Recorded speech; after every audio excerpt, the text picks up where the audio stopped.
everybody. Welcome, Matt Wars audience. I'm Rob Biernacki. If you've never heard of me, I am Matt Kwan's coach. You've probably been watching Matt Kwan this season. We're going to do something a little bit different this week. We're going to give you a conceptual breakdown of some of Matt Kwan's matches and moments in those matches where you've seen success and failure. And we're going to try to give you our take, our Island Top Team's conceptual style take on why the movements worked or failed. And hopefully you get some good use out of that. I'd love some feedback. If you have it after you watch this episode, please let me know if this changed the way that you view Jiu Jitsu. So please enjoy the breakdown to follow. Okay, let's get into this analysis. So you're going to see Matt approaching Micah's guard here, and in the engagement phase, Matt manages to get his leg in between and is trying to backstep pass. He's got dead toes right now, so that's compromising his ability to absorb and generate force. So he's having to settle down to his knee a little bit and recompose his posture here.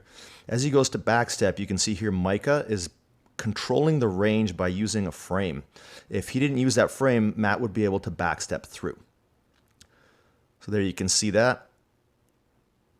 Now Matt makes an error here by hopping back over to the other side and exposing a couple of levers on his body. You're going to see coming up right here where Mike is able to access Matt's ability to base. His right arm is not in contact with the ground. His left foot is not in contact with the ground. So his base is totally compromised, and Micah can choose the direction that he goes in.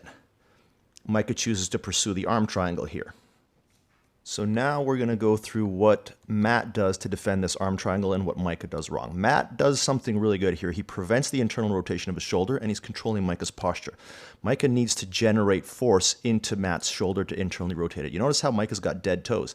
That makes it very difficult for him to push forward with as much force as he could possibly generate, whereas Matt is bridging as hard as he can, strengthening his neck and opening up his shoulder. He's going to fix his structure here, and because Micah has dead toes, and you can see there's a bit of a twist in his spine, so his base and his posture are compromised, while Matt is recomposing his structure to bring his limbs back into proper alignment. He's going to be able, by fixing his alignment, to get his elbow back inside, recompose his guard by inverting his hips and creating a frame with his spine and getting back to a proper defensive alignment with his guard. There you go. So Micah's still dead toes, so it's compromising his ability to generate force. You can see how these little alignment battles are actually creating the results that you get when you either succeed or fail at a technique. And now we're going to start to see the sequence that leads to the finish with a bit of an extension of the arm that Matt manages to catch. We're going to go into a little bit greater detail on this in a second, but Matt's basically utilizing a structure break that was caused by a posture break to create the omoplata. He's building his base up and shifting his hips away, which is creating kind of a pendulum effect. And Mike is going to sit down to try to roll through, but because of the control that Matt's exerting, the roll through fails, and Matt ends up getting control of both shoulders. He's going to utilize that control to transition to a choke finish. Micah does a really good job here of absorbing the pressure from the omoplata, but unfortunately, he's only got one arm to defend against Matt's two arms, which is usually going to be a losing battle. And so without the ability to rotate in either direction or put a two-on-one style defensive grip in place, the finish becomes inevitable. So great job by Matt here, and a valiant effort by Micah. He did a really great job defending that. Now we can see bit by bit what happens here. Matt grabs Micah's neck and threatens an armbar, controlling posture. Micah slightly extends his right arm here. There you go.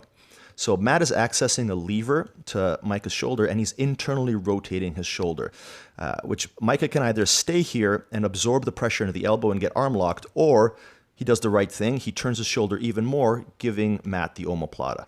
Matt continues to control posture here. You can see how Matt had his hand behind Micah's neck until his leg replaced it. Without that, Micah would have been able to posture out. This is especially evident in nogi. Again, here Matt is trying to build his base while Micah tries to access the lever of Matt's right leg. However, Micah's still dead toes, so he's having trouble generating as much force as he could. He starts to sit his hip down. Matt adjusts, generating base with his right arm. Okay, so we're having a base battle here. Matt continues to attempt to create more base to his right, while Micah is trying to find his base so that he can generate force to roll. Fortunately, because he's still dead toes, he's not able to generate as much force in this roll as he would have otherwise, and so Matt is able to use the roll to gain rotational control. You can see here, Matt's got Micah's right shoulder controlled at the lever with Matt's legs, and he's got his left shoulder controlled with an S grip. So because of this rotational control, Micah can't turn left or right. What he's going to be looking to do here is generate base with his feet and try to drive over to relieve some of the pressure on his shoulder. However, Matt does a really good job of adjusting to the side, there you go, compromising Micah's base in the direction that he wants to generate. As a result, with a 2-on-1 attack on Micah's neck, Micah's unable to use both of his arms, obviously, to defend himself because of the omoplata configuration. So he's left with no effective base in the sense that he can't generate base in the direction he needs to. And he's got compromised structure because he can't use his limbs as efficiently as he would like. You can see Matt using a hook to deny base. And his posture is compromised because his neck is extended and he's forced to tap to the submission. Anytime you have a 3-0 base posture structure alignment, you're going to have a huge problem. And after this sweet star wipe, Matt is going to attempt a butterfly sweep on Ryan Kitchen, which allows us to talk about force vectors. You see how the force vector is at roughly a 45-degree angle from Matt. He's got live toes, and Ryan's base is not able to absorb that force being generated.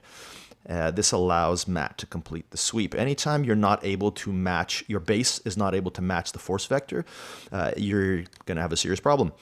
So Matt's going to switch to a technical mount here as Ryan turns, creating a frame versus lever battle. He's using his right arm to frame Ryan's left arm, again creating rotational control, so it makes it very difficult for Ryan to turn. This is going to allow him to start attacking that lever, primarily with a Kimura grip, and then he's going to transition into a reverse armbar as Ryan straightens his arm, which he's supposed to do. So he's doing the right thing, trying to fix his structure.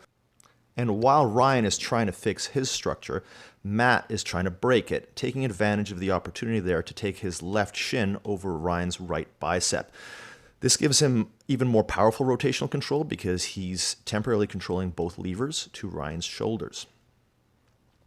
As you can see here, Matt is trying to work on that reverse or razor arm lock.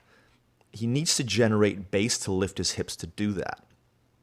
While he does that, Ryan's head slips out. This allows him to fix his posture and start to recompose his base, attempting to change the alignment equation back in his favor. And what you'll see now is how Matt breaks his alignment to finish the submission. So the first part of the equation is going to be posture. Matt presses his leg against the side of Ryan's head, breaking the alignment of his neck. The next thing is going to be structure. Obviously, Ryan's arm is extended, unable to fix the alignment equation there. And then the last part is base. Ryan's dead toes, and he doesn't have the ability to match the force vector that Matt is generating. Therefore, he is forced to tap. Again, 3-0, huge problem. So there you go. Thanks for watching. Stay tuned for a shameless plug. Totally check it out. Change your jiu-jitsu. I promise.